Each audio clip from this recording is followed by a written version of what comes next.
Let's welcome among us the Honorable Prime Minister Roosevelt Skerrit. Welcome everyone to our press conference. Let me welcome the Honorable Cassani Lavelle as well as Honorable Cassandra Williams, the Cabinet Secretary and the Permanent Secretary in the Office of the Prime Minister. Media, all of you tuned in, thank you so much for joining us. As usual, we will first hear from the Honorable Prime Minister Roosevelt Skerrit, following which he will take your many questions, I am sure, after quite a few weeks away. Please welcome the Honorable Roosevelt Skerrit.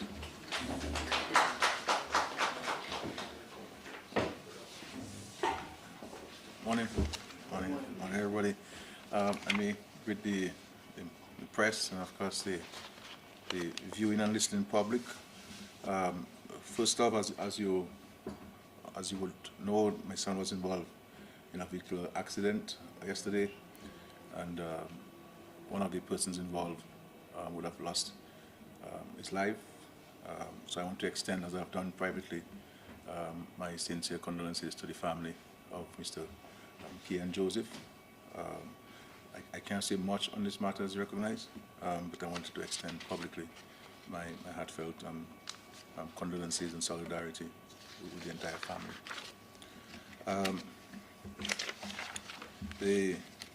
Of course, I want to thank you again for attending this press conference. I am happy to be with you this morning after some time off for obvious reasons with various engagements overseas. As you know, in the past weeks, I traveled to Trinidad for the 50th anniversary celebrations of CARICOM, and also for a CARICOM head-to-government meeting, and I assumed the chairmanship of CARICOM on July 1. We have just concluded as well our 2023-2024 budget presentation and debate, and also during that time I participated in the EU CELAC meeting in Brussels. However, I am extremely committed to these press interactions because it is important to keep the public informed of the work of this government, and of course hearing from the press in regards to the concerns and questions which the public would have and you'll be aware of, and you need clarification from myself or ministers. Let me begin by offering congratulations and best wishes to the management and staff of the Canadian American School of Medicine on the hosting of its inaugural white coat ceremony yesterday at PCAT Portsmouth, and of course it signaled the official start of that very important school in PCAT Portsmouth. This is a welcome development for Dominica, particularly for the people of Portsmouth and the North, who stand to derive social and economic benefits over the long term from the school's operations. As a government, we are gratified to be at this point, after protracted efforts to secure suitable replacement medical school following the departure of Ross University. I look forward to the rapid growth and success of the institution and reassure the investors of our most sincere friendship and cooperation. So this is really exciting news for us in Dominica. In respect to electoral reform, consultations on the review of Dominica's electoral system conducted by Sir Dennis Byron commenced this evening at 7 p.m. at the State House Conference Center. I cannot stress enough the importance of this exercise. All Dominicans have been invited to lend their voice to the discussion, which will take place over a 2-week period until August 28. As I've said before, I am determined as Prime Minister to see this process through to its conclusion by year end, so that the legislation can be passed and enacted into law. I wish to use this opportunity to call on all Dominicans to take an active part in the process. Electoral reform is a national issue, and it is my wish that every Dominican, whether here or abroad, feels part of the process. The first group consultation scheduled for this evening is for members of the legal fraternity, and on Tuesday, Representatives of political parties and independent election candidates will have their turn at the same venue and time. We have also scheduled consultations for members of the public service, religious organizations, trade unions, business associations, youth-based organizations, sports associations, and the media, as well as for medical professionals, engineers and contractors, and managers of financial services, among other groups. Sessions are also planned at the district level and virtually for members of the diaspora. Members of the public can also provide feedback on the Sir Dennis Byron report by sending written submissions to email address capsec@dominica.gov.dm. So capsec@dominica.gov.dm.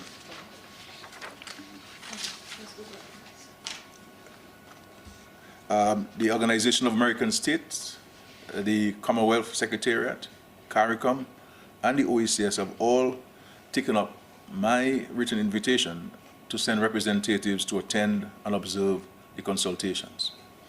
And they have arrived over the weekend. So they're all here in Dominica and will be part of the consultation starting this evening. A full schedule of the consultations will be made available to the public later today so that you're kept fully informed. The consultation will also be broadcast live via the GIS and also DBS. Q95 has also confirmed airtime. They will confirm airtime, and on CARI FM as well. So we're trying to bring it as broadly as possible, as expansive as possible, so that all can hear. I want to confirm that the retreat of CARICOM leaders scheduled for Dominica for August 18 to 19 has been called off and will be rescheduled at a later date. And the reason being, some heads were not available, and it was important to have all heads available for this retreat. We are in fact looking at hosting a retreat of the OECS authority, which is OECS leaders, on those same dates. But we're working on this, and hopefully by this evening we'll confirm the actual hosting of that retreat here in Dominica. A number of heads have confirmed their attendance, but we're working on others. So once we confirm that, then we will inform you of the final decision on the hosting. On Friday, the government of Dominica issued a statement dispelling rumors that the Botanic Gardens had been sold to a foreign buyer, or any buyer for that matter. Despite efforts to continue this false narrative, I want to reassure the general public that this was nothing more than a malicious rumor. There is absolutely no truth to any suggestion that we sold the gardens in part or in whole. In fact, there has never been any discussions about the sale of the gardens. And you, all Dominicans, have my solemn word that there is no intention to do so now or in the future. Further, I reiterate that the government of Dominica has not approved any development of a golf course at the Botanic Gardens. However, we have and continue to consider ways of improving the aesthetics of the Botanic Gardens, enhancing its natural beauty, and ensuring the general safety of all who access the grounds for play and recreation. We have considered a number of recommendations to redevelop the Botanic Gardens, including the leveling of the cricket playing area near the pavilion and the construction of an overpass to ensure the safe passage of children moving to and from school through the gardens, and also constructing a bypass from the UWI Center across to the cemetery to allow vehicular traffic to bypass the gardens, and so that we can turn the gardens into a truly pedestrian park as it was really originally intended to be, and as is the case of all botanic gardens that I know of across the Caribbean and the world. And so these are the plans the parliamentary representative for Rosa Central spoke on in her most recent budget contribution. And I agree we have a responsibility to enhance this green space for the enjoyment of our own people and the tourists who flock to the area on a regular basis. Please be assured, however, that like many of you, we attach immense value to the historical and environmental significance of the gardens to the people of Dominica. This is a treasured space, a part of our patrimony that will be protected for generations to come. I can only hope that our efforts to enhance the Botanic Gardens, and indeed the city of Roseau, will be met with decisive, will not be met with divisive rhetoric and counterproductive attempts to stifle development in the name of petty, partisan, and I dare say dishonest politics. And we have to also appreciate, those of us who know Roseau and know the gardens very well, that there are two parts to the lands there. There's the Botanic Gardens and there's the agricultural station. And you will see that there's a hedge of plants demarcating this two. And if you go to the agricultural station portion, you will see scores of derelict vehicles, equipment, and abandoned buildings. And this is one of the reasons why the Ministry of Agriculture has taken the decision to provide better housing for the staff, and they'll be moving into the Vanos house because the Vanos house has been renovated and improved. And this is one of the reasons why we took a decision more than 10 years ago to decentralize the provision of extension services to Dominicans. Because as you know before, we all had to go to the gardens to get services from the agricultural extension officers. These things have been carried out at the region level. They don't call it districts, they call it regions. And so you have the northern region, you have the southern region, the western region, the eastern region, etc., the central region. And so services are provided there. So there are two parts, the Botanic Gardens, as we know it, and there is the agricultural station. And so in respect to this issue of the miniature golf, which I understand is still carrying on, we're looking at where the agricultural section is, to use some of that space to construct, we have not taken a decision, we're still exploring, an entertainment center. In that space will also include where the basketball court is. And then take the basketball court and create a sports zone where the Dominica Club existed. So you would have, because though we have built sporting facilities for Roseau Central residents in particular, at the stadium, we recognize that it has been overrun by entertainment activities. And so we never really have time to play. And what the member of Parliament Roseau Central is seeking to do, in consultation with sports people, is to redevelop, and she is in fact, as a matter of fact, mobilizing resources by speaking with friendly governments and other organizations to redo the tennis courts, put in basketball courts in there with proper washroom facilities, and to build a facility, break down this old derelict building there and to construct a facility there that will provide additional economic and social opportunities for not only the Roseau Central people, but for Dominica on a whole. The reality is in Dominica, we need places where people can go and recreate in a safe place. And the issue of the miniature golf, you know, I went to, and where I got the inspiration, myself and Member of Parliament got the inspiration, is that we visited, along with the two small children, the mall in New Jersey. And within this mall, there are a number of entertainment, recreational activities. One of them included a glowing golf, miniature golf in the building. So you buy a ball, everybody gets a ball and a stick and a club, and you go in there and it is lit, it is lit, the balls glow in the dark, right? And you play as a family. I found it so refreshing and so entertaining. And then issue of a bowling alley where families can go. So a skating ring where children can go and skate in safe places. a built-for-purpose movie theater for Dominican school. And we've been trying, where in Dominica can you get this land to do? And so this is what you talk about miniature golf. So there'll be on the roof of the building, that's where you would have the miniature golf, the green part of the miniature golf on the roof of the building. And, you know, so we have conceptual drawings that we have not given any firm consideration to, because you have to consult, you know, and within Dominica, everybody has a view, everybody has an opinion, and so forth. But we really have to create, I mean, we saw what has happened with the construction of the playground at the People's Park. And even that, the Member of Parliament received serious pushback in terms of placing it at the People's Park.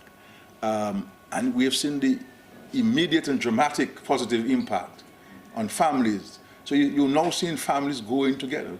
I've seen grandmother there, mother there, children there. It's enclosed, it is safe, and that's what we need to do for the children. In respect to the Botanic Gardens, if we're talking about we're a country of water and rivers and waterfalls and lakes, you know, the part of the plan is to create that opportunity at the gardens where you can, you know, and some kind of like a feature, whether it's for plants or stuff, and to have all indigenous plants of Dominica, and also friendly country, because the original part of the gardens, you had plants from different parts, Malaysia, Indonesia, different parts of the world at the gardens, and to bring this back into the gardens, enhance it, you know, make it an attraction in itself. The reality is what we have now at the gardens is not a botanic garden. I mean, and for obvious reasons, natural disasters, a lack of maintenance plan, a lack of regenerative plan, because when you're doing plants, you have to keep planting. You have to propagate plants and ensure that you have, you know, you can replace plants if they break, they fall, if they get destroyed, if they do not grow properly. So you have to have this. So all of this we're looking at. And to create a safe zone for children to be able to play. So, you know, if you're in the gardens and you're and your husband taking a walk, I can't say for Kala because I think he's going to get married soon, I told me. But if you know, if it's, you know, you're in the gardens. The garden is several acres of land, and so you're in the Botanic Gardens as we know it. You're taking a walk in you and your husband and so forth, you know why. But you have your children in a safe area, so you know they're safe. They have not wandered off to Bath Road or to Valley Road. So they're in the park. And because the cricket have been part of our history at the gardens, it is not advisable that we take out cricket from the gardens, that we keep cricket in the gardens. Rebuild the pavilion, rebuild the playing surface. This is now is a massive slope that's there, you know, and to upgrade it. And we're even looking at, you guys are going there every day to play football and destroying the grass. And so part of the plan is to get them off we have two options. If you look at between the wall on Valley Road and the pavilion, you will see a space there. The plan was to either put an artificial surface, small goal section for them with lights, so they can use that. But we also have plans to do a playing field for the Roseau environment on another location. So you could use that space there, fence it up nicely, serve artificial grass, so that guys can play their football and not on the Botanic Gardens grass and destroying the grass and so forth. So, you know, and we've been discussing. There's a proposal that we would also incorporate from Dr. Bully. He had made a proposal. I don't know if I intend to meet his wife very soon to look at it, to incorporate his suggestion into this. So there's a number of consultations with Mr. Sorrento, has been very, very, very helpful in doing some background work on some recommendations. So we've been discussing a wide cross-section. This has been going for years, you know, for years. The original plan for the agricultural section, which I had spoken about publicly, I believe in 2019, I made publicly about why don't we transform the agricultural lands there, the agricultural station land into a 9-hole golf course. That's where it is. I said so publicly. And we even had conceptual drawings on this thing. So you get water from the Rosa River. You would have restaurants and shops and all people can sell their craft. Because the reality is we have to create additional attractions in Dominica for our tourists and even ourselves, the Dominicans. And how do we get our children off from the Nintendos and all these games and I'm not sure Nintendo, I'm an old fellow, you know, PSPs and, you know, my son has all these things, you know, and all of this internet and movie stuff, you know, how do we get them out and so on, you know, and so this is the things that we're seeking to do, but the issue of the sale of the gardens, this would never happen. And as a student of history, as a practicing environmentalist myself, who understands and appreciates beauty and plants, and you need to plant and you need to grow and you need to enhance what the Lord has given to us. There's no way I would support the sale of the gardens to anybody. You know, this is an important space, almost a sacred space, if you were to ask me, for our country. So this would never happen. So, you know, in respect to our students at Grambling University, as I said, I gave them the assurance that this matter will be dealt with. We'll be making payments to Grambling. There's some comments I could make about Grambling, but not publicly. But I want to assure the students that their continuation and the completion of their degree program is assured, and so the anxieties can be managed. Extension of the airport, that's the Douglas Charles Airport. By way of update, I want to inform the country that extension works on the runway at the Douglas Charles Airport have commenced. We'll not get into technical.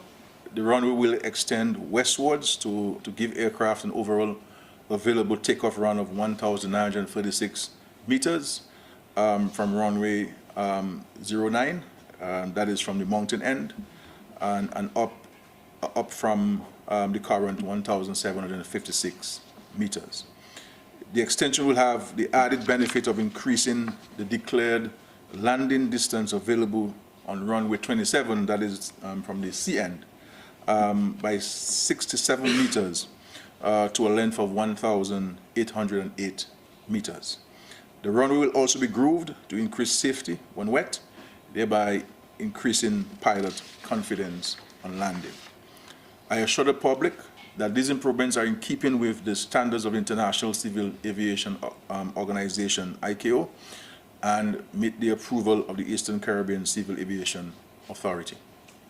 As we have said, the upgrades are critical to secure increased direct flights from the United States of America and other tourism source markets, and for the realization of Dominica's visitor arrival goal of 500,000 stayover visitors by 2030. The works are expected to be completed within 3 months of the start date. On the construction of the international airport, works are progressing very well and on schedule. I want to also say that there are currently 207 Dominicans employed on the international airport project, and as the project implementation intensifies, more Dominicans will be engaged. We can certainly engage in excess of 1,000 Dominicans if we can get that number employed on the airport in doing various things. The engagement of local trucks, not only, and heavy equipment. As this morning I had a meeting with both MMC and the contractor, and in the next few days they'll be making proposals to heavy equipment operators who they've been engaging on the rates for the engagement, and we will see those persons engaged very soon in terms of heavy equipment operators. So this is a simplified update on the international airport. There are many parts to it. There are many things happening at the same time at the airport, but certainly we thank God for where we are No. Also, I want to extend an invitation to you, the members of the press, to the groundbreaking ceremony of the $6,239,896 Chatwell Farm Access Road. That's a road that connects Bellevue Chopin to Pichelin. And so one can appreciate how much money we spend on a farm road, over $6 million. And we look forward to this. The ceremony will take place on Wednesday morning at Bellevue Chopin. As I said, it's an important link road. There are many farm landowners there, and so I'm hoping that they can enhance their production. It will serve as a bypass in the event of any challenges we have on the main road. And of course, when we're constructing the Loubaix to Bacatel Road, then we will also be able to use that road as a bypass, because there will be critical sections between Bellevue Chopin and Pichelin where we'll need to construct, and it will enhance the efficiency of the implementation of the project if there were no road users in that section of the road, because of the several retaining walls and water causeways that they have to construct. And so we look forward to you being present at the groundbreaking ceremony. Contract has been signed, so it is not, contractors have been mobilized, but we have in the groundbreaking and the blessing of the site on Wednesday. I will end here and to allow for your questions to me. Thank you.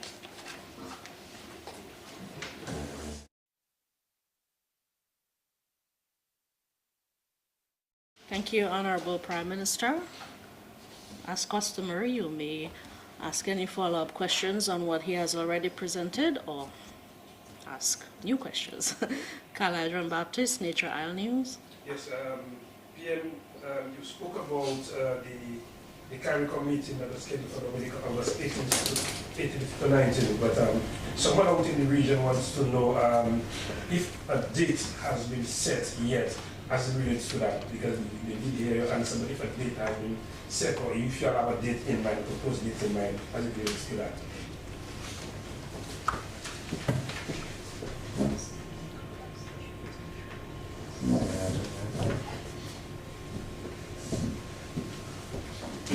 There are no set dates yet. We are still in consultation, for a new date. So once we can agree on a date with so many competing events and competing schedules and so on, then we will be able to have it. But this is an absolutely important action which CARICOM needs to take. There are some very critical matters that CARICOM needs to consider, one of which is regional travel. The other has to do with trade and the removal of barriers, of trade among CARICOM countries. The issue of food security. Where are we in respect to reducing our food import bill by 25% by 2025, which will be in 2 years' time? Where are we on this? What additional actions we need to take to achieve this? The issue of climate change is a major issue confronting us, and I don't think Caribbean people, we as Caribbean people, understand and appreciate the existential threat which climate change poses to us. And the reality is, the developed world, they give beautiful sounding speeches. They express empathy to us, but the things that they need to honor, they have been failing to honor them. One of which is a commitment. First of all, we speak about the Paris Agreement, which was signed in 2015. nothing that we've agreed in this Paris Agreement has come to reality. Nothing. There's a commitment that the developed world would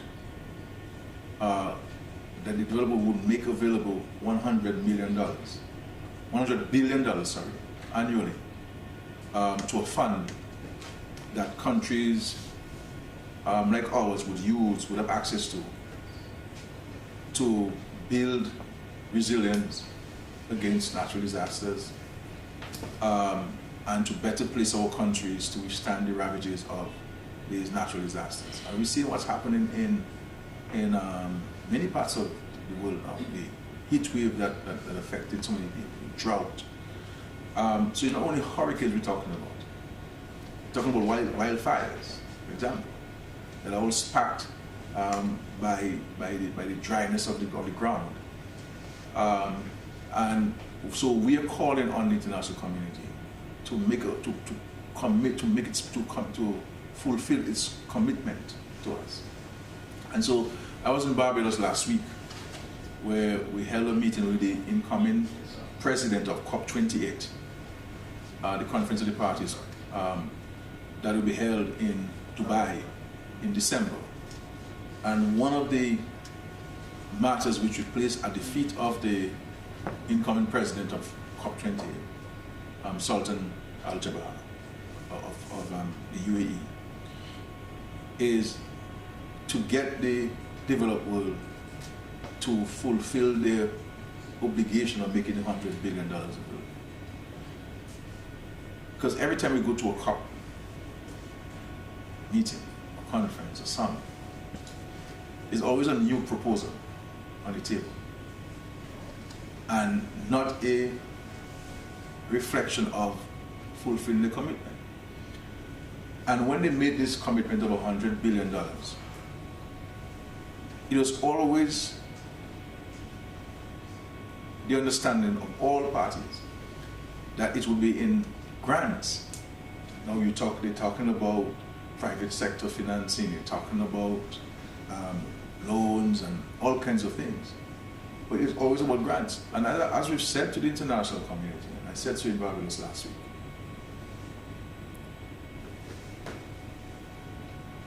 that we don't want no pity from anybody. And injustice has been meted out to us, because climate change is as a result of the behavior and the practices of the developed world, the industrialized world, which is affecting us. And so it is akin to someone putting your house on fire and the need for the person to compensate you. So it's really compensation. You know, so as I've said to the developer, we really should be in court with you. But we're seeking to have an out-of-court settlement on the matter. And so it's important for the various organizations and institutions and yourself, the media, to be part of the discussion on climate change and not let it be appearing to be only government issue. Because this will have, as we've seen, Hurricane Maria, will have an impact on all of us. All of us. And therefore it requires the engagement of all of us to be part of the process of finding a resolution to this issue and getting the international community to make available the $100 billion to us.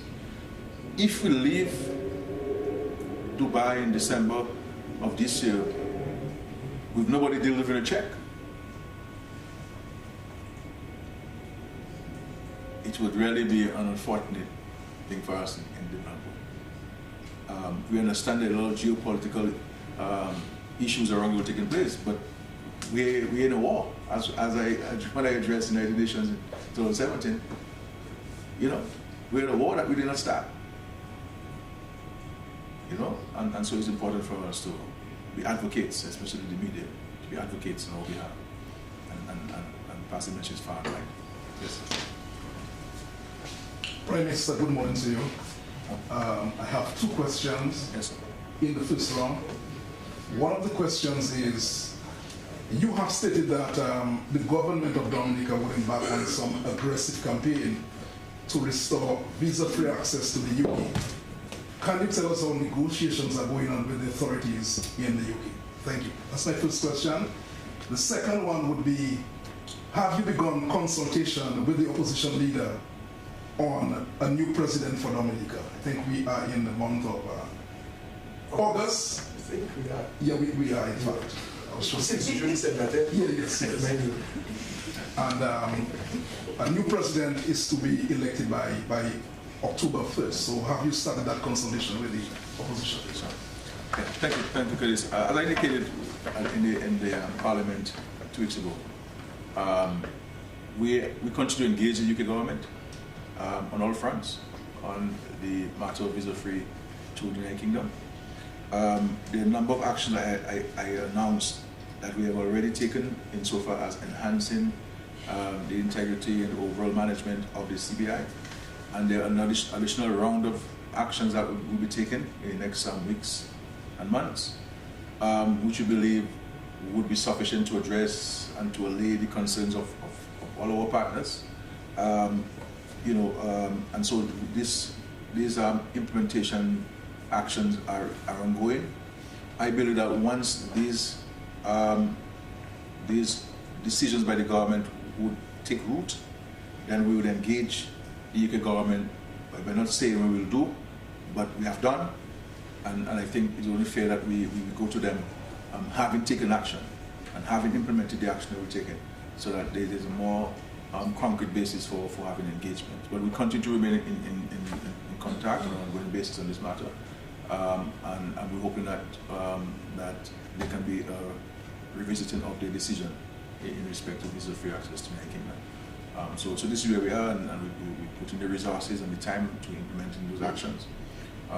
One of which is the mandatory interview of all applicants, and the other, the Attorney General is looking at further strengthening of the legislation to limit the change of name in nominee. It is a very easy process. There were some interim measures taken last year, but we're looking at even stronger legislation to make it very difficult, if not impossible, to have even change in Dominica. Because what was happening is that there's some people who would have gotten citizenship and later on change the name. The laws for it, but that's one concern that was raised from the first, and so we're addressing this matter, and we're seeking to address it in a more stringent manner. In respect to the appointment of the new president, yes, the new president will take up office in October 1. So we need to have a consultation in advance of that. I thought then I had less time when I indicated the earlier date for engagement, but I've been advised I have more time to engage in consultations. So I believe in the next few weeks I will be engaging the leader of the position as required by the Constitution on the government's nominee or my nominee as Prime Minister for the office of President.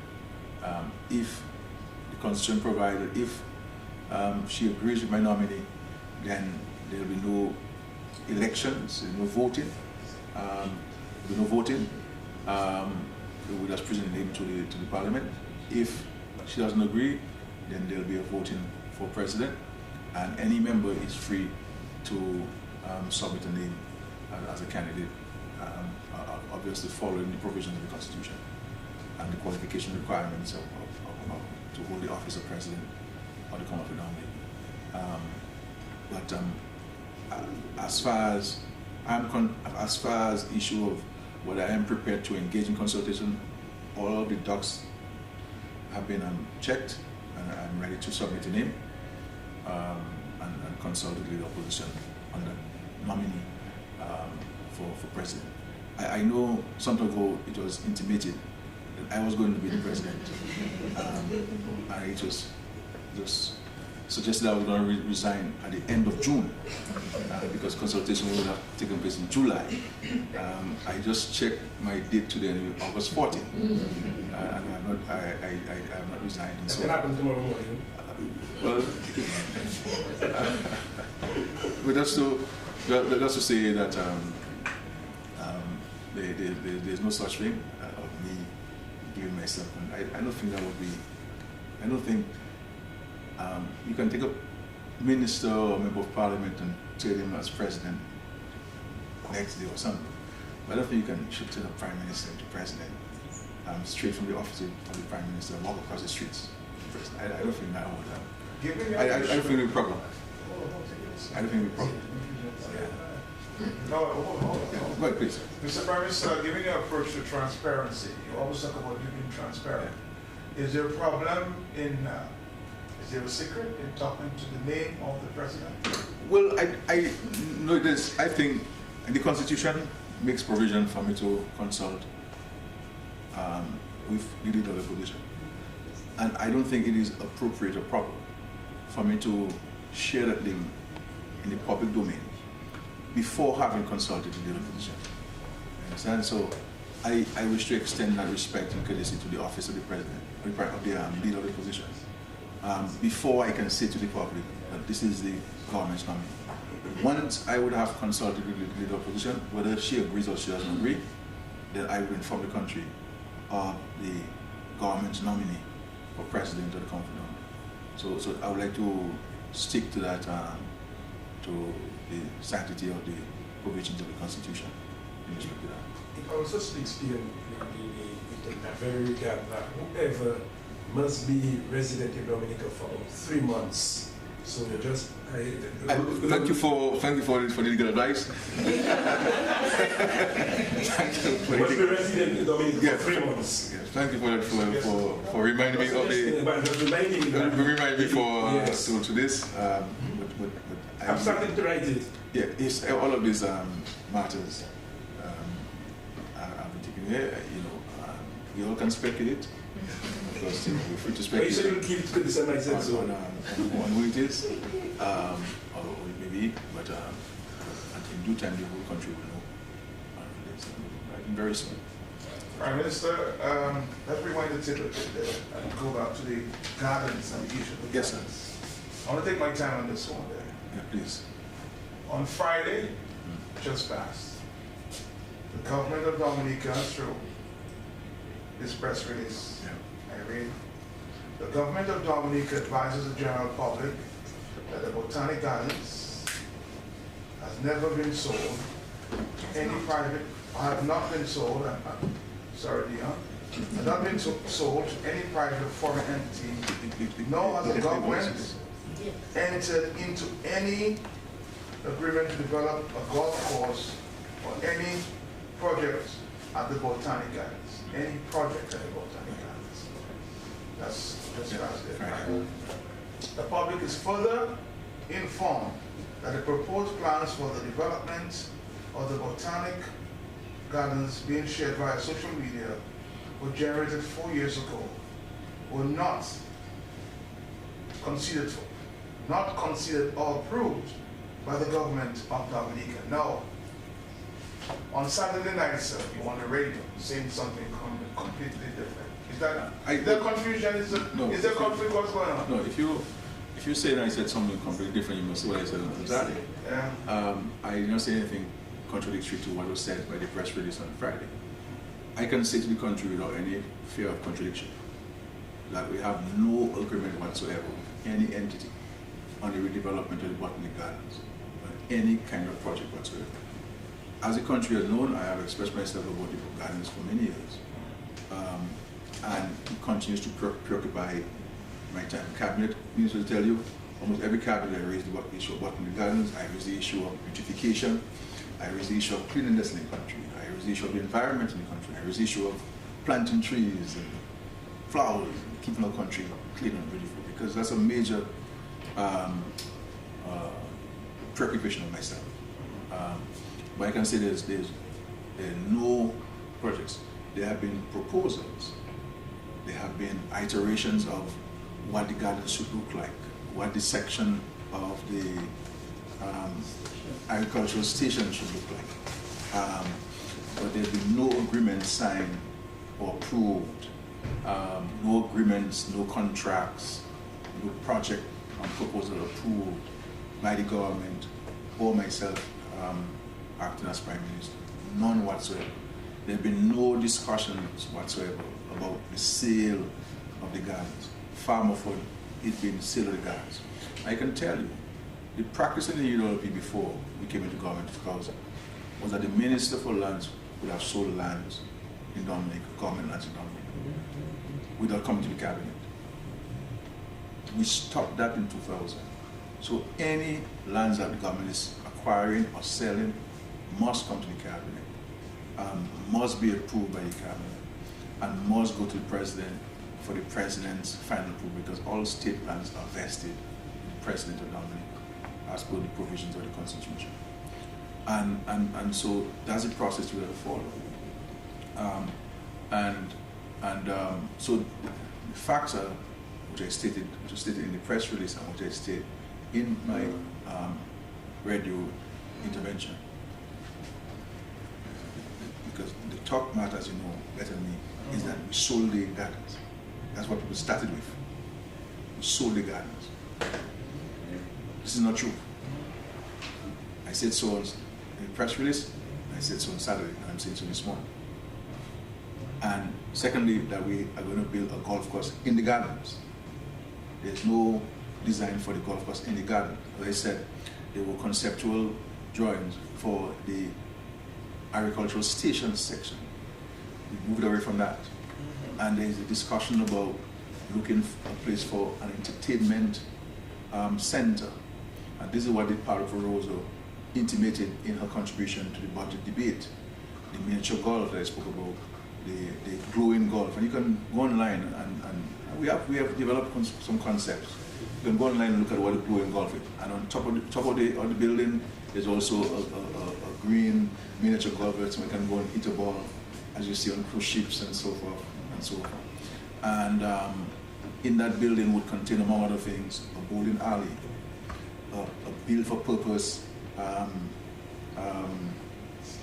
cinema or theater, a recording studio, state-of-the-art recording studio, a floor for performing arts and for young children to go and dance ballet and to learn ballet and other cultural folk dances, a skating ring, appropriate restaurants and so forth.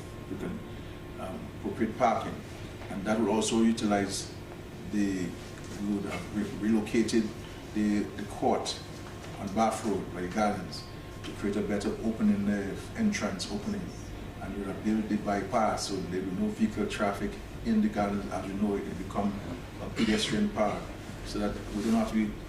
Look at this, my friend. When you go to the gardens and the tourist boats, you have 10 buses, coasters of tourists in the gardens, and vehicles coming on both ends of the road. Dump trucks, motor cars, bikes, trailer trucks, hauling containers and hauling heavy equipment. Anybody who is serious about the gardens, as I hear some people who don't have even grass in their yard, at their home, and we're talking about the gardens as if it is guru environmentalists. And that's making political mischief. You know, if the talk was we sell the gardens, and this has been dismissed. So every time you dismiss something, they bring something else. The minister said that. Skerrit, but this is with us. You know, let's get serious in the country. Do we want development in Dominica? Do we want Dominica to be enhanced? Do we want Dominica to grow? Do we want to create jobs? Do you want to create the ambience in the country that can attract people into Dominica? And people have choices to go to countries in the world. And people leave their countries with more amenities, more facilities than they come to our country. But they want to experience something. And what do we have to enhance it? You know, we can't let people go to the Emerald Pool or Tito Gorge and they have no change rooms, and people don't want us to build change rooms because we should not bring concrete up there, or we should not have some plywood and paint it in green and ants biting people. That's what we want in Dominica. We must have modern, comfortable amenities to complement the natural beauty that we have. So you want when the aerial tram was built, people were opposed to it, and we saw the impact on tourism. That caused hundreds and thousands of people to come out on the cruise ships. When a cruise ship lands in Dominica, it has 5,000 people. Not all the 5,000 come down. And what do you do to get the whole 5,000 to come? You have to create different attractions. You know, everybody who can walk to the Boiler Lake. It's not everybody who wants to walk up 10 or 15 minutes to the freshwater lake. Sorry, the Trafalgar Falls. Yeah. There are people who want to play golf, there are people who want to watch a movie, there are people who want to soak in a swimming pool, there are people who want to soak in the sea, get the sun. The people want different things. And so we go to countries like Dominicans, and we say, well, Dominica should have that. But are we prepared to take the actions to make what we want in Dominica happen? So we go to countries, but we fail to pay attention to the process that has been followed to get to what the people have in the countries. And I'm not saying that we have to be in any other country, but there's some things I believe that we have to do in Dominica if we're to grow the economy and to create sustainable jobs and opportunities for people. Because we have to ensure that we can create the platform, the facilitation for people to make money. If people making money, people are buying power. We can consume. You know what I'm saying? So what do we need to grow it? So we talk about this thing, but when these things are to happen, we have an opposition to it. For example, people who chastise me in particular for not having built an international airport and say, oh, we should have an international airport done because the only country in CARICOM doesn't have an international airport. The same people are opposed to building an international airport. The same people. There are people who are opposed to whaling. They start protesting Dominica whaling. The same people who are opposed to whaling, when we banned Dominica's vote on whaling, they were not happy. But you know why? Because we took a money source from them. They no more need to have any advocacy in Dominica against whaling. I see Mark shaking his hand, watching me very intently and say, well, it's Skerrit making some points there this morning. Mr. Prime Minister, please, yes, as it relates to going back to the gardens, yeah. I agree that there is need for development in the gardens. But, sir, what I'm hearing from most of the critics I've spoken to, there's a lack of consultation on the gardens. As it relates to the people, no. we see development, we know of development, but there's no consultation on that level. The people on the garden. No, if that belongs to us. No, I respect that. If there's someone who has not been spoken to and who wants to be consulted, they can reach out to us, you know. Or if they have any ideas on what the garden should look like in so far as its redevelopment is concerned, they can write to us. I can say to you, emphatically, that I have taken several delegations of Dominicans to the Botanic Gardens and to speak to them about the vision of the government on the gardens. Many Dominicans from across political divides in Dominica, in the gardens, several delegations over the years. As late as January this year, after the elections, I hosted a Zoom meeting of over 25 Dominicans. Young, progressive Dominicans, different professional backgrounds, different political affiliations, resident here and overseas, and to engage them on the gardens and other aspects like the entertainment center. Where do you think we should locate it? And this is what the government is thinking. What are your views? What are your suggestions? And we also have taken them on site, but I think some issue came up that we couldn't have made it at that date. So I've taken a number of people. We've had suggestions. This is why Dr. Alwyn Bolime, Soul Rest and Eternal Peace, submitted a proposal. Because he was consulted on the garden, so he made a suggestion as to program. This is why we will dedicate, we're going to go ahead with what was suggested by Dr. Woolley, and I intend to meet with his wife soon, with Reggie Pierce, so that we can advance it and dedicate it to him. Dedicate that water feature to him. Designed by him, his wife has all the documentation, we have a copy of this, and dedicate to him. So there are a number of consultations taking place. Recently, the Ministry of Tourism engaged local plant propagators and landscapers to come up with some concepts, looking at sections of the gardens. Because my view is, if we cannot deal with the entire garden, what the gardens want, let's look at sections. And so there was a proposal. I saw the recommendation of plants. I don't agree with some of the plants that were proposed there. You know what I'm saying? So they've gone back to do some other iterations of the design and the use of plants and so forth. So there are a number of people that we've engaged. And so anybody in this country, anybody who wants to consult me or want me to consult them, please, I'm ready to meet you. And I'm ready to walk in the gardens with you to get your views. But this is not what I'm hearing in the public from those who are seeking to protest and all these things. It's unfortunate. That's what I want to hear. Because if you said I'm going to sell the garden, I have sold the gardens, and I told you no, then okay, sorry, thank you very much for the information. But on the development of the gardens, can I have a conversation with you? That's not what's being said. You understand? That's not what's being said. And this is where lies the dishonesty of those who are engaging in the discussion and so on. The gardens is not mine. I have an appreciation for the environment. And I'm not somebody who talks about those things in a loose way. People know me about plants and beautification. You come to my constituency from one end from Blenheim to Penfield. We have plants, and I take this very seriously. And if I go in my constituency and I'm not saying the plant will take care of it, I raise issue with people. So I am very keen on the issue of the gardens.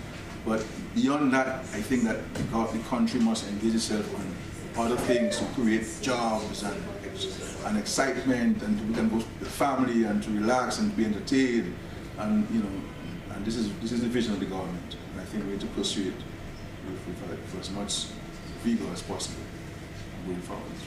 Yes, Kyle. I have a few questions. I speak on behalf of the people. I asked the PM about the third generation Dominicans own a passport. That's some time ago, but I'm not sure where we are now. There are so many athletes out there who want to represent DA, but cannot get a passport, football, etc. So that is one. The next one is asking, I hope you can ask the PM about the grotto. The people at the grotto, a lot has been said, monies, people are working and not getting paid over and over. People are crying about that. And the final one for now, just for now, is that there's an episode going on. I think we are into part 5 of Mr. Matthew Walter, part 5 episode going on, and a lot is being said by Mr. Matthew Walter. Do you care to comment on the comments that Mr. Matthew Walter has been speaking about in relation to you? Yeah, please, thank you. With regards to third generation Dominicans, the Constitution does not allow for it. There will have to be an amendment to the Constitution. We have sought to facilitate Dominican people of Dominican heritage who were considered to be part of the national teams, especially football. So we facilitated a couple of people. But it's a discussion that we're having in view of the progressive efforts at enhancing sports in Dominica. The whole sports policy and national sports policy, etc. So this is on the agenda for discussion, but this will require and the implications for this. So I think we need to find a way of how can we facilitate those Dominicans who want to be on a national, who have been identified to be on a national team, and what kind of facilities we can give as we've done in the past. But this requires a legislative amendment to allow it to happen. We brought to home, we provide go to home with subvention. We've also been assisted many times with the payment of the difference in staff salaries. I know the Ministry of Social Services have been in touch with them, in discussions with them.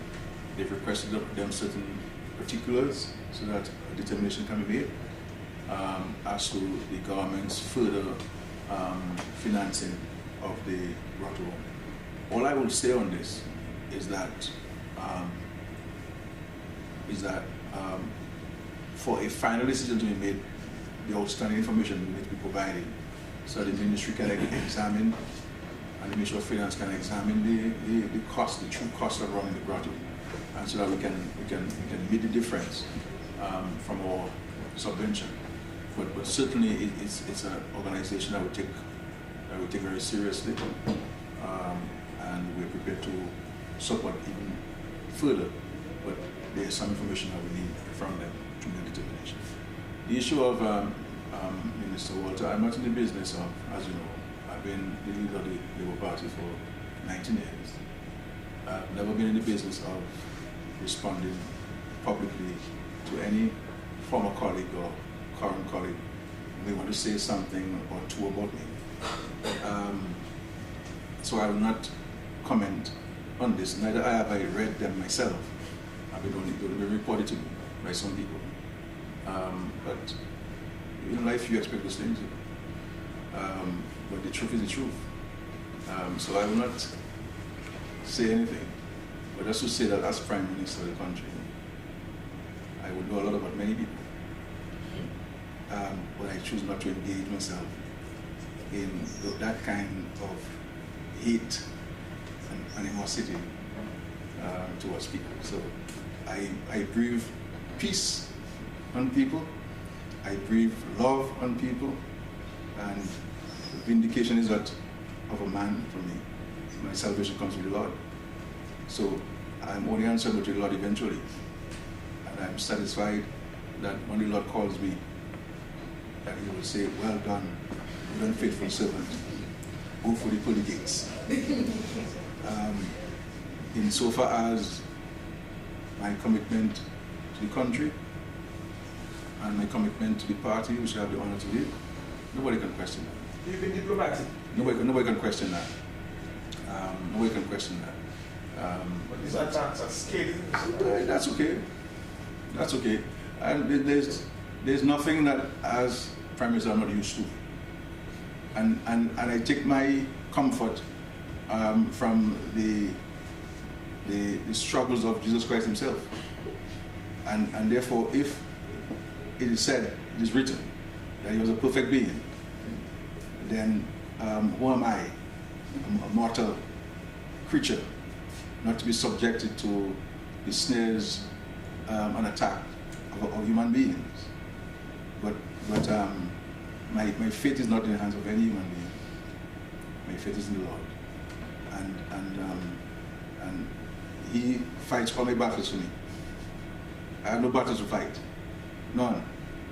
I don't have any hate towards anybody normally. Even my most strident attackers, I have no hate towards people. I came into this job to make a contribution to Dominic, and when the Lord would have said, your journey in this position is over, I will step aside and hand over to who the Lord has identified to succeed me. And I will play my part in the party, wherever the party decides my part shall be played. But I'm at peace.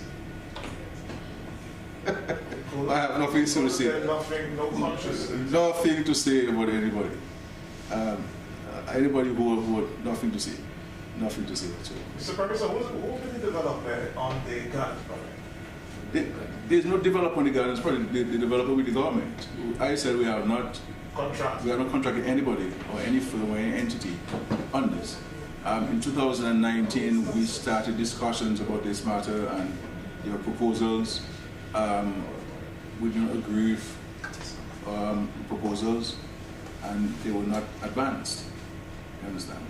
There were aspects of them that we believe could work, but there are many aspects that we believe were not appropriate for our circumstance in Dominica, and what the gardens historically has meant for us in Dominica. So we're never going to, if any proposal whatsoever, we certainly agree that the garden needs to be redeveloped and let it be a truly family park. You know, that when you go there, I think they removed the bus, right? No, It's still there? that is a historic thing. I mean, that's what we tell tourists since 1979. But you're Semi-nine. We have to go there. This is why one of the things there, even with regards to where the agricultural station is to clean up there. That is now is covered the bush there. And to put all of the fruits of Dominica inside there. So that people can go in and see, know what a cocoa plant is, a coffee, orange, grapefruit, you know, all the Dominican fruits. It's a project that I'm also doing in my own property. I'm planting all Dominican fruits, no Dominican fruits. You know what I'm saying? On the property. So this is what we like to see there. So you know, it's a wonderful place that tourists and Dominicans alike can enjoy and really use as a park of wellness and understanding plants and the history of Dominica. So this is really kind of operation. But the people who are talking about the gardens, I know where they live. I don't see them in any benefit planting. You know. So these people are playing, that's political mischief, and I know Matt knows that very well. But Matt is a host of a program, and he sometimes like little sense. When it comes to me to the questions, nobody asks very serious questions. But you put Matt on the talk show there, and Matt turned into sensation one time. Are you out? Yes. You were out, and the leader of the opposition, former leader of the opposition, was holding on for you. Were you really big in America, you know? To have a former leader of the opposition holding on for you as your second fiddle. I just say, well, you're really a top class talk show host in the Caribbean, man. To have a former leader of the opposition holding on for you. Were you big? But I will come at the appropriate time to you because there are a lot of things that your audience would like to ask me and I'm prepared to answer. Yes, please. Yeah, Prime Minister, as the chairman of CARICOM, you've made the reform of the education systems in the Caribbean a priority.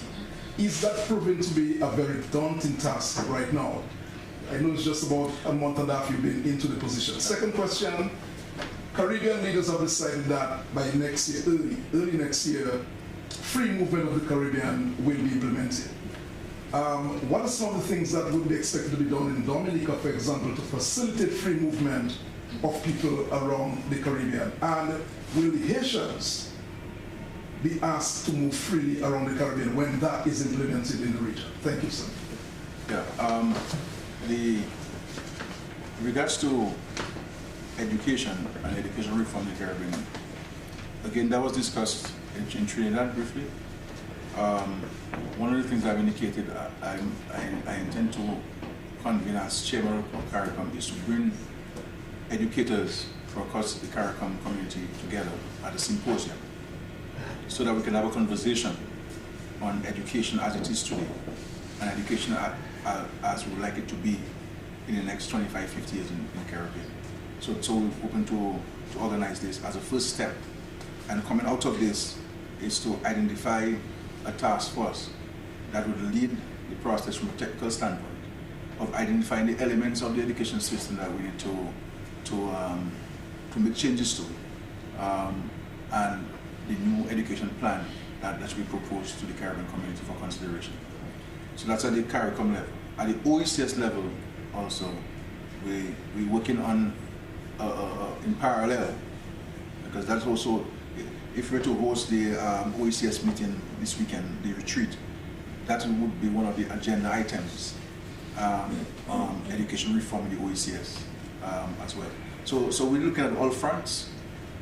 So I'll be convening a meeting of ministers of education and the various education experts in the Caribbean so that we can have a conversation, because we have not had that kind of conversation in the Caribbean for a very long time. So we do have a conversation on this. There's a very keen commitment on the part of heads to explore this, and so it's for us now to find a date that's suitable for stakeholders so we can convene a very important consultation.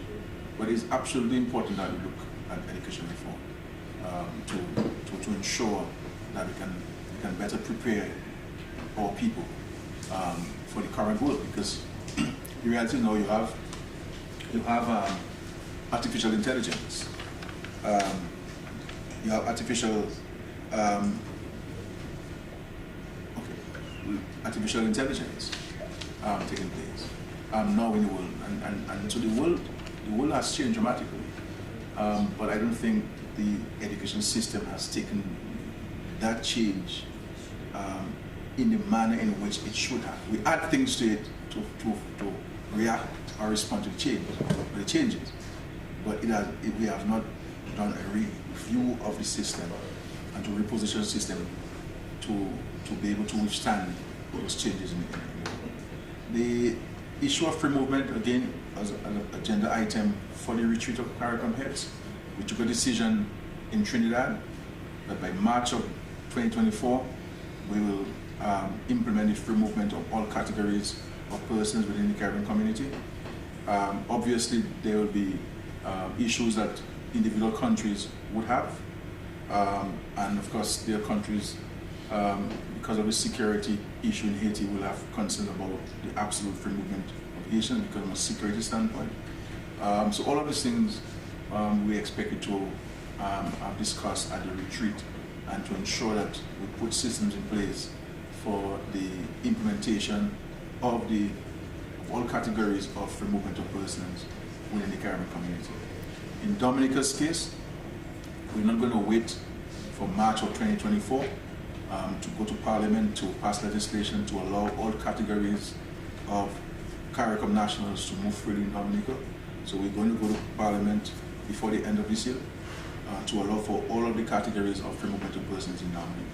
I believe that it is an absolute necessity that we move away from these restrictions that we're imposing on CARICOM nationals.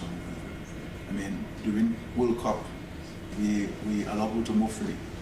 And before we became independent countries, CARICOM nationals would move from one island to another with no difficulties. And I think the concerns which countries have that citizens from countries, from particular countries, are going to move en masse to other countries.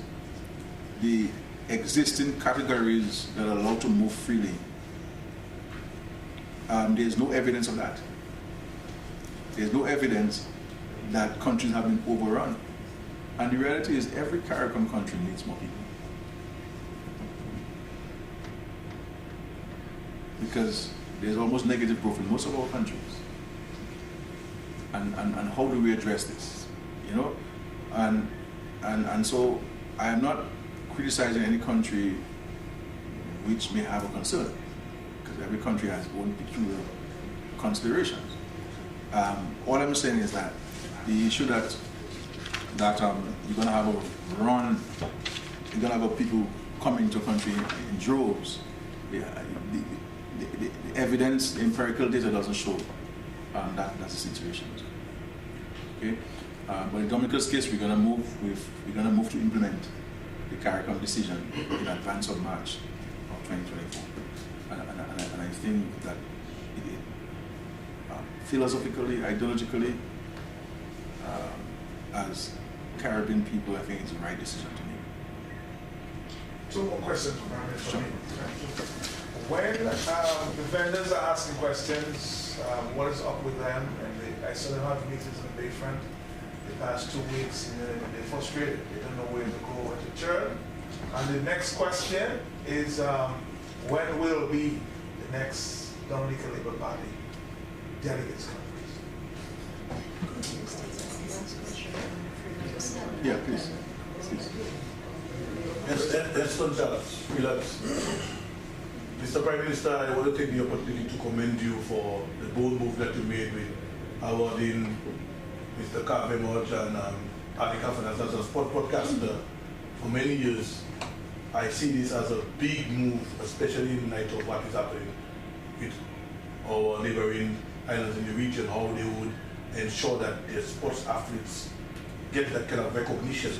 You see how Jamaica, Hussein, and the rest of the athletes in the region, and that I believe will reap great reward for us in Dominica. My question to you, I must say I admire you, you're very forthright because of your faith in God. My question to you is, what is your view? There's a lot going on right now in the world on same-sex marriage. My question to you is, it will come down to Dominica, that that question of same-sex marriage. Have you entertained that thought as a leader of the country in terms of how you think about it, and what are your views on this? Thank you.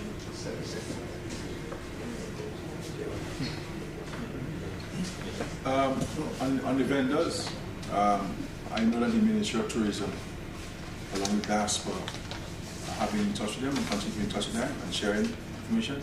I recognize that there's some anxiety in the part of the vendors.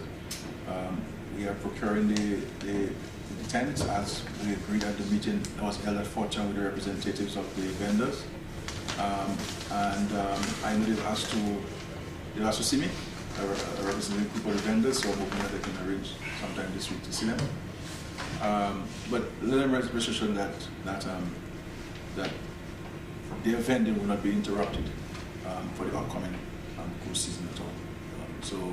But I'm sure the ministry will continue to engage them on this matter. Yeah. Right? In the off-season, we have allocated some spaces, and also city council have been mandated to work with the vendors for the space allocation. Some have accepted their space allocation, some are not in agreement with some of the allocations, but they have to finalize it with the city council. As normally we will pay the off-season. Okay. All right, thank you. In respect to the Dominican Party's conference, the Dominican Party will host a conference on the direction of the National Council as provided for the Constitution. And when that is done, then those who are members of the Labour Party will be so advised, and those who will be delegates will attend. But this is the most transparent and democratic political organization in the history of Dominica, and the most successful. The most successful. So let's pay attention to that. The issue of same-sex marriage, this is not a matter that the government has been discussing or has discussed. And I'm not aware that it's on the government's agenda. So that's all I would say on this matter. Thank you. Please. Yeah, I have one or two more questions, Mr. Prime Minister. Could be 5 or 6. Yeah, you mentioned sports in your deliberation a while ago. Yeah, go ahead. Yeah, can you tell us whether, in fact, the government has placed a bid for the staging of a match in Dominica in the T20 World Cup next year? So that would be one, and the other one has to do with, I've asked before, the stevedores and longshoremen at the Dominica Air and Seaport Authority. Prime Minister, you've said that the government would intervene in that impasse. The salaries were cut by about some 33% 21 years ago. That's the stevedores and longshoremen at the Dominica Air and Seaport Authority. Where is the government on this? Because you've said that you all would intervene, the government would intervene to bring an impasse to an end. On the issue of the bid for the World Cup, we have certainly done that. We continue to discuss with the West Indies Cricket on this. This is why we're working so we're seeking to push the lights and to ensure the lights are appropriate lights that could allow for hosting. So the Ministry of Sports can give you more details, and the Ministry of Tourism can give you more details on our engagement with the West Indies Cricket in respect to World Cup 2024. In respect to stevedores, I actually met with stevedores this morning. I met with the union reps this morning, and we had some very respectful and cordial discussions. And we will meet soon, because I posed 2 questions to them that they are to take back to the membership for consultation, and they will signal to me when they're ready to meet with me as a second round of discussions. As we've agreed, these are not negotiations I'm having with them, because the tribunal is on, and neither am I going to litigate the dispute or the points of the dispute between diaspora and the stevedore. I am intervening and using my good offices as Prime Minister, because they are citizens of Dominica who have a grievance with a state agency, and I represent the state agency, likewise I represent the citizens of Dominica. So my engagement has to be very carefully done, because I don't want to cause injury to either party. And so we're having mutually respectful discussion. They can say that the discussions went very, very well. The decent gentlemen who I met today. And I think the discussion went very well. And they to get back to me. They do signal to me when they're ready to meet with me for the second discussion, because the 2 questions I posted them are not at liberty to share with the public those 2 questions to them. But I look forward to hearing them very soon. And at that second meeting, I'll bring in the diaspora and the Minister responsible for ports and the other government officials will have a part to play in the process of finding some kind of understanding between 2 parties, because it's really between 2 parties, the diaspora and the state government. But as I've said to many of them before, the representatives, I caution that we need to find a resolution to this, because so many of the gentlemen, of the gentlemen who are retirement age, and they have since retired, and this remains a sore point for many of them. As a matter of fact, a lot of the anger was directed at me when I had no real part to play in it. But as Prime Minister, you take ultimate responsibility for anything. But I take none of it personal, and I always sought to offer my assistance in finding a resolution to it. I find them to be very reasonable and very respectful, and I believe that we can have very constructive discussions and see how we can find a middle ground that all parties will be satisfied with, that we finally put this thing behind our backs and move forward in unity on all fronts. I finally want to extend my condolences to the family of Bram Sanderson, who was involved in a fatal accident in Antigua over the weekend. And my thoughts and prayers of his family and friends. I want to thank all of you for being there. I really appreciate your presence. Your presence enhances democracy. It also enhances transparency and accountability by the government, where you can ask, you're allowed to ask any questions you feel free to ask, and the sincere, honest, and truthful response is given to your questions. And so this is what the engagement really is all about. I thank you. I have to rush to another meeting now, and I look forward to the next 2 weeks where we can meet. But I'm also available anytime, free press secretary, if you have any questions that you want to ask me. But I do hope that you will when you talk to tomorrow, say that, I feel scared to answer all the questions on this garden stuff. So if you have ideas, please send to me. I'll say to Skerrit next time. And he told me he's coming too. And I'm coming to the program. Thank